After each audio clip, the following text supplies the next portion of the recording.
अमिता हाल ही में गौतम से शादी करके शहर में रहने आई थी। अमिता की सास इस शादी से ज्यादा खुश नहीं थी क्योंकि उन्हें गौतम के लिए बहुत होशियार और सुंदर लड़की पसंद करनी थी। देखो तो कैसे गोल गोल लड्डू बना रही है। बस एक लड्डू टेढ़ा मेढ़ा बन जाए तो मैं इसकी अच्छी खबर लेती हूँ। अमिता को पता है कि उसकी सास उसे ऑब्जर्व कर रही है। मुझे पता है माँ जी आप क्या सोच रही है। क्या हुआ माँ जी, क्या आपको लड्डू टेस्ट करना है? सास अकड़कर मना करती है। ना बाबा ना, मेरे लिए शक्कर जहर समान है। शुगर की बीमारी है मुझे, तुम्हें पता है ना। दरअसल लड्डू की खुशबू से सास का मन ललचाया था, लेकिन उसे अमिता की तारीफ करना बिल्कुल पसंद नहीं था। मुझे जलाने के लिए ये बहू ने जानबूझ के बेसन के लड्डू बनाए हैं। आने दो गौतम को, फिर इसे अच्छा सबक सिखाती हूँ। तभी गौतम ऑफिस से लौटता है। सासू माँ उसे देखते ही छूट मूट कर रोने का नाटक करती है। देखा गौतम, तुम्हारी बीवी मुझे मारने पे तुली है। हे भगवान, ये कैसी बहू मेरे नसीब में आई है। अब मैं क्या करूँ? गौतम कंफ्यूज हो जाता है और अमिता शॉक्ड। ये क्या कह रही है माँ जी आप? मैं आपको क्यों मारूंगी? ये देखो गौतम, घर में पकवान बन रहे हैं, जबकि इसे पता है मुझे शुगर की बीमारी है। जहर बना रही है मेरे लिए, जहर। सास फिर से झूठ मूठ कर रोने लगती है। अमिता, तुम्हें पता है ना माँ को डायबिटीज है, फिर तुम ये लड्डू क्यों बना रही हो? अमिता गौतम की सारी बातें शांति से सुन लेती है और एक कटोरी में उसे लड्डू टेस्ट करने देती है। जरा आप ये लड्डू चखिए प्लीज। अमिता की बात सुन के गौतम अचरज में पड़ता है और उसने दिया लड्डू टेस्ट करता है। बाप रे बाप, कितना कड़वा है ये। गौतम की रिएक्शन देख अमिता हंस पड़ती है।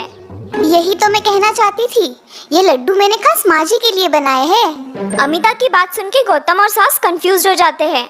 सास फिर से रोने का नाटक करती है। हे भगवान, देखा गौतम, मैंने कहा था ना, ये बहू मुझे मारना चाहती है। माँ जी मेरी बात तो सुनिए, इस लड्डू में मैंने सिर्फ मेथी पाउडर मिलाई है, शक्कर का एक दाना भी नहीं डाला है। मेथी पाउडर तो कड़वी होती है ना, माँ कैसे खाएगी? क्योंकि मेथी शुगर के मरीजों के लिए काफी फायदेमंद होती है। कल ही मैंने टीवी पर इसकी रेसिपी देखी थी, सोचा माँ जी के लिए थोड़े लड्डू बना दूं। अमिता की बात सुन के गौतम को अपने व्यवहार पर गुस्सा आता है और सास का मुंह उतर जाता है। ओह, आई एम सॉरी अमिता, तुम माँ का इतना ख्याल रखती हो और मैंने तुम्हें गलत शलत बोल दिया, मुझे माफ कर देना। अमिता मुस्कुराते हुए कहती है, जी कोई बात नहीं, लेकिन ये लड्डू माँ जी को कैसे खिलवाने हैं ये आप देख लीजिए। अमिता की बात सुन के सास का मुंह कड़वा हो जाता है। हाँ हाँ बिल्कुल, रोज सुबह ऑफिस निकलने से पहले मैं खुद माँ को लड्डू खिलाऊंगा। आज तो इसने मुझे मात दे दी, लेकिन मैं चुप नहीं बैठूंगी। तो इस प्रकार सास अमिता को नीचे दिखाने का एक भी मौका हाथ से नहीं जाने देती थी। दिन गुजर रहे थे। अमिता की लाख कोशिशों के बाद भी वो अपने सास के मन में जगह नहीं बना पाई थी। माँ जी क्या मैं आपके पैर दबा दूं? कोई जरूरत नहीं है, अपना काम करो।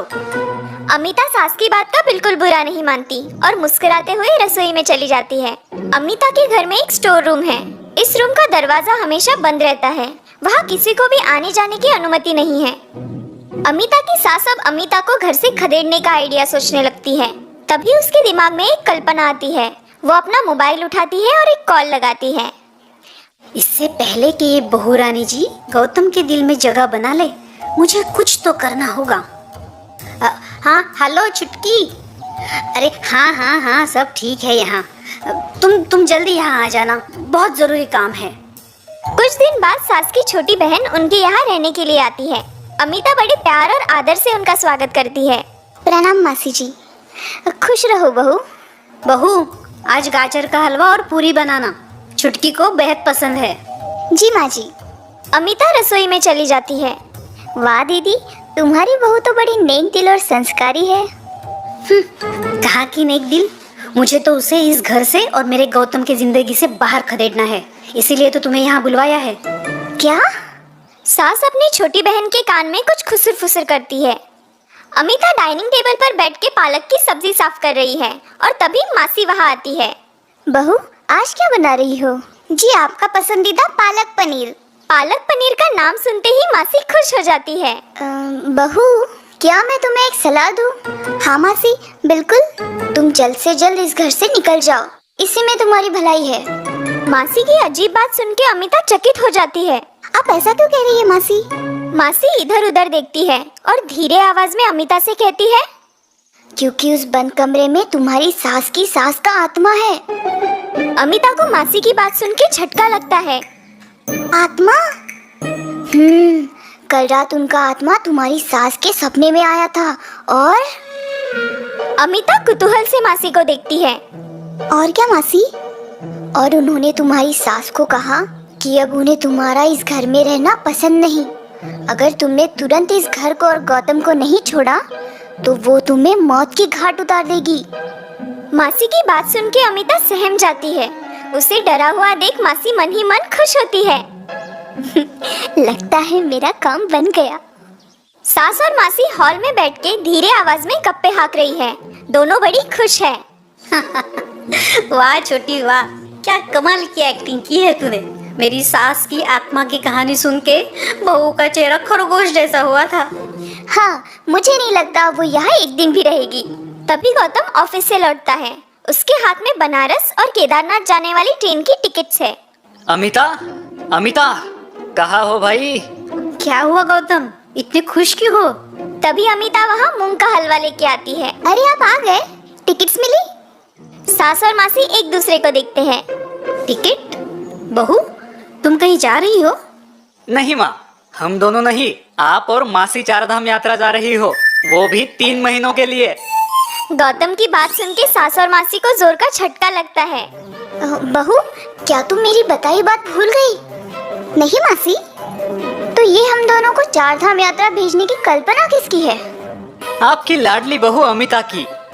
सास और मासी एक दूसरे को अचरज से देखते हैं। लेकिन बहू, मैंने तुमसे कहा था ना, इस घर में वो तुम्हारी जान, आत्मा, खतरा।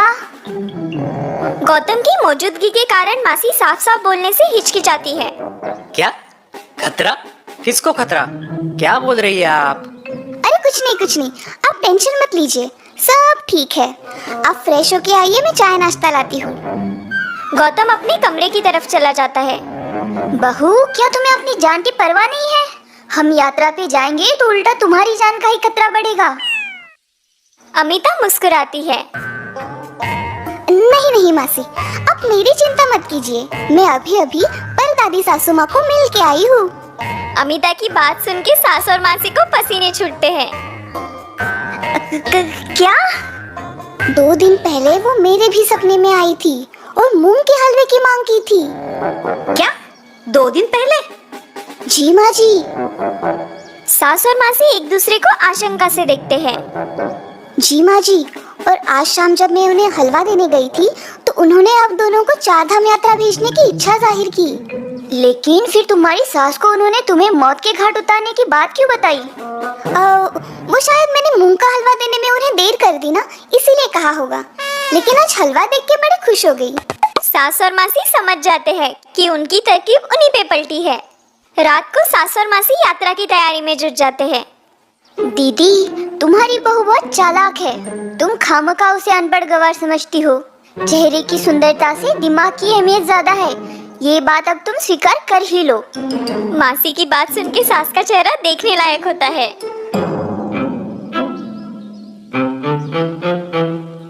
अच्छा हुआ मैंने उस दिन इन दोनों की प्लानिंग सुन ली थी, वरना मैं सचमुच डर के ये घर और गौतम जी को छोड़ के चली जाती।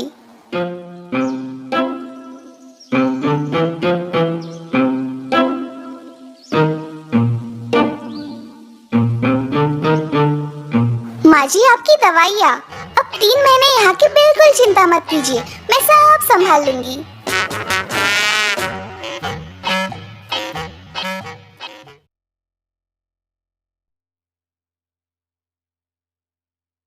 राम ने अपने पिताजी के गुजर जाने के बाद उनकी चाय की टपरी का धंधा संभाला था। आसपास के कॉर्पोरेट ऑफिस के बहुत सारे लोग वहाँ नियमित चाय पीने आते। राम के पिताजी की तरह उसके हाथ की चाय भी उस एरिया में बहुत फेमस थी। लीजिए साहब, आपकी कम शक्कर वाली चाय। शुक्रिया दोस्त, चाय बहुत बढ़िया है, एकदम आपके पिताजी के हाथों की टेस्ट है। जी थैंक यू। उन्हीं की बड़ी इच्छा थी कि मैं ये चाय का धंधा संभालूं। पढ़ाई में दिमाग काम नहीं करता था तो सोचा घर का ही धंधा कर लूं। बिल्कुल सही निर्णय लिया है तुमने, गुड। दिन बीतते गए। राम का धंधा अच्छा चल रहा था, लेकिन जैसे ही राम की शादी हो गई, उसे अपनी आमदनी कम पड़ने लगी। अरे भाग्यवान, आज फिर से तुमने शॉपिंग की। जी हाँ, हमारे पास इस कलर की साड़ी नहीं थी। बहुत प्यारा कलर है ना, हमें ये साड़ी चाहिए। क्या कीमत है इसकी? जी एकदम कम, सिर्फ 2000। साड़ी की कीमत सुनते ही राम को पसीने छूटते हैं, लेकिन अपनी प्रिय पत्नी को वो नाराज नहीं कर पाता। रख लो, शाम को पैसे देता हूँ। राम की पत्नी खुश हो जाती है। सच? आप बहुत अच्छे हैं जी।